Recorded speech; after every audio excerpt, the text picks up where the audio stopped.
Hello दोस्तों, आप सभी का स्वागत है मेरे चैनल फिल्मोग्राफी विकी में।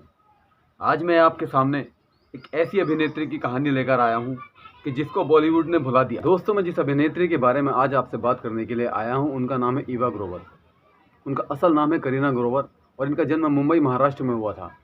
मुंबई महाराष्ट्र में जन्म लेने के बाद इन्होंने मुंबई से ही अपनी पढ़ाई स्नातक तक की थी और इन्होंने सबसे पहले तमिल फ़िल्मों में कदम रखा था। तमिल में इनकी सबसे पहली फ़िल्म आई थी सन 1995 को, जिसका नाम था कटुमाकरन।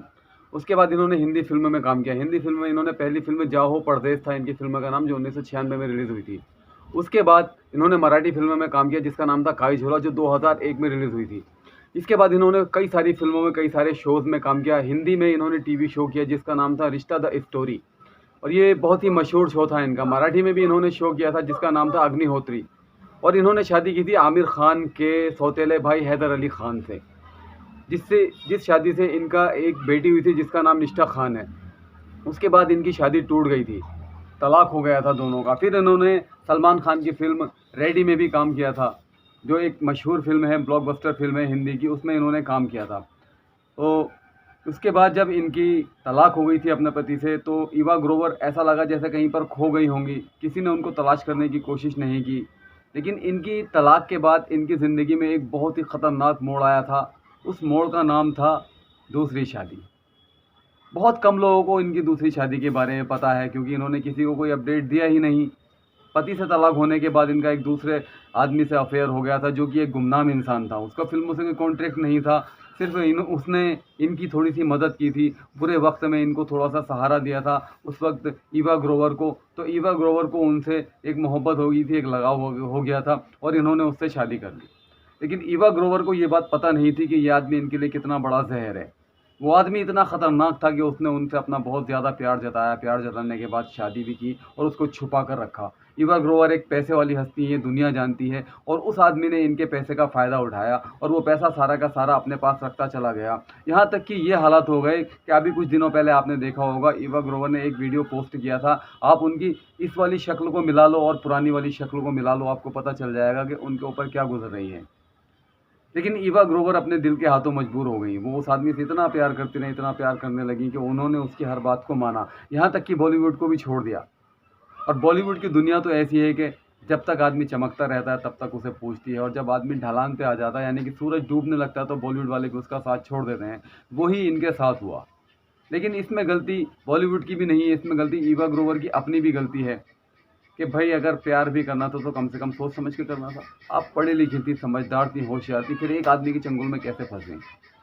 यहाँ तक कि इनकी एक सहेली है जो कि उत्तराखंड के हल्द्वानी शहर में रहती है, वो मुझे मिली थी। उन्होंने मुझे ये बात बताई थी कि उस आदमी ने इनके ऊपर कुछ, आप शायद मानते हो या ना मानते हो, लेकिन ये एक पुराने ज़माने से चला आ रहा है कि जादू भी कोई चीज़ होती है।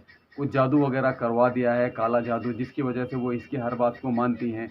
उन्होंने अपने बैंक के खाते सब इसको दे दिए हैं, और लोग समझाते हैं फिर भी वो इस बात को नहीं समझ पाती हैं, और वो उसी के साथ में है। इस वक्त ईवा ग्रोवर कहाँ पर हैं, आप लोग जानना चाहते होंगे, तो मैं आपको बताता हूँ कि ईवा ग्रोवर इस वक्त उत्तर प्रदेश के बरेली शहर में रह रही हैं उसी आदमी के साथ, और इस तरह से रह रही हैं कि जैसे पिंजड़े में कोई पंछी होता है, क्योंकि उनकी अपनी कोई मर्ज़ी नहीं रही है। उनके माइंड पर कंट्रोल किया हुआ है उस आदमी ने।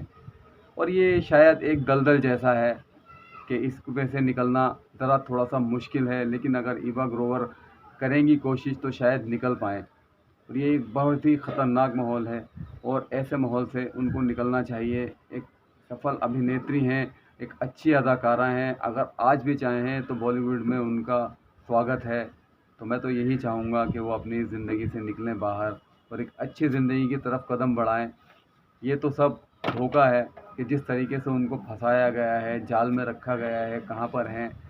तो दुआ करिए उनके लिए कि वो इन हालातों से बाहर निकल सकें, और मैं भी यही कहूँगा कि वो फिर से बॉलीवुड में आकर अपनी अदाकारी का हुनर हमें दिखाएँ, अदाकारी का जलवा हमें दिखाएँ। तो ये सारी बातें जो भी मैं आपसे कह रहा हूँ, यहाँ पर मुझे बताई हैं उनकी एक सहेली ने, जो बहुत अच्छी सहेली हैं, जो कि यहीं हल्द्वानी में रहती हैं। और मैंने उनके ऊपर इसीलिए ये प्रोग्राम बनाया है ताकि मैं उनकी सच्चाई आप तक पहुंचा सकूं। आप जान चुके हैं, आपने देख लिया है, बस यही बात मैंने आप तक पहुंचाना थी। अब मुझे इजाज़त दीजिए और मेरे इस वीडियो को शेयर कीजिए, कमेंट कीजिए और मेरे चैनल को सब्सक्राइब कीजिए। मैं चलता हूं, आपका दोस्त सलीम अहमद। आई हूँ, अब दोबारा खुलने में आई हूँ। अब रहूँगी, अब नहीं घूमूंगी। कहीं कल अप्रैल फूल आ रहा है तो कहीं फूल नहीं, बिल्कुल नहीं, अब नहीं मैं घूमूंगी। अब मैं आ गई हूँ, सीरियसली। और कुछ आने वाले प्रोजेक्ट्स के बारे में अपने फैंस से कुछ शेयर करना चाहिए? अभी कुछ नहीं बोलूँगी, जब कुछ फाइनल हो जाएगा मैं चूज़ कर लूँगी, तब मैं धमाकेदार बोलूँगी। मैम, जो फैंस हैं आपके काफ़ी वेट करते हैं और काफ़ी जानना चाहते हैं अभी तक का क्या जो बेस्ट किरदार आपको रहा कि अब हाय हाय, ये बहुत कंफ्यूजन होता है मुझे इस क्वेश्चन में। मैं सबसे ज़्यादा पॉपुलर हुई नेगेटिव रोल्स में, जो कि मैं हूँ नहीं बिल्कुल भी, मतलब नॉट एट ऑल। लेकिन मेरा जॉनर हमेशा कॉमेडी रहा है, हमेशा से कॉमेडी रहा है। बट जब से बड़े अच्छे लगते हैं, टशने इश्क, इस टाइप के शोज़ किए, तो जॉनर एक वो वैसा वाला बन गया, ग्लैमरस एंड नेगेटिव एंड ये वो। तो अभी जिसमें भी पॉपुलैरिटी मिले, जिसमें भी आपके फैंस आपको पसंद करे, तो उसको रिस्पेक्ट देनी चाहिए। बाकी genre is comedy, but I do negative kind of roles. Wembley paints के बारे में क्या कहना चाहेंगे? वेम्बले पेंट्स के लिए मुझे यहाँ बुलाया गया। I am so honoured and I feel very very respected. बहुत ऊंची और बहुत अच्छी कंपनी है and I hope they do very very very well in life, much better than before. तो खुशी काफ़ी है, एक्साइटमेंट काफ़ी है मुझे यहाँ के जैसे लिए। आपने कुछ प्रोडक्ट से कभी कॉम्प्रोमाइज़ नहीं किया, वेम्बले ने भी नहीं किया, तो क्या कहना चाहेंगे अपने फैंस के लिए, दोनों को मिला के, कि वेम्बले पेंट्स के लिए भी और ईवा ग्रोवर के लिए क्या कहना चाहेंगे? क्या सिमिलरिटी है? वेम्बले पेंट्स और ईवा दोनों ग्रोवर में में क्या- क्या सिमिलैरिटी है? मैं पेंट लगती हूँ। अच्छा, ईवा ग्रोवर एक बार चिपक जाए तो कभी नहीं उतरती। वेम्बले पेंट्स एक बार चिपक जाएं तो कभी नहीं उतरते। ये तो बहुत अच्छे हैं। Very good.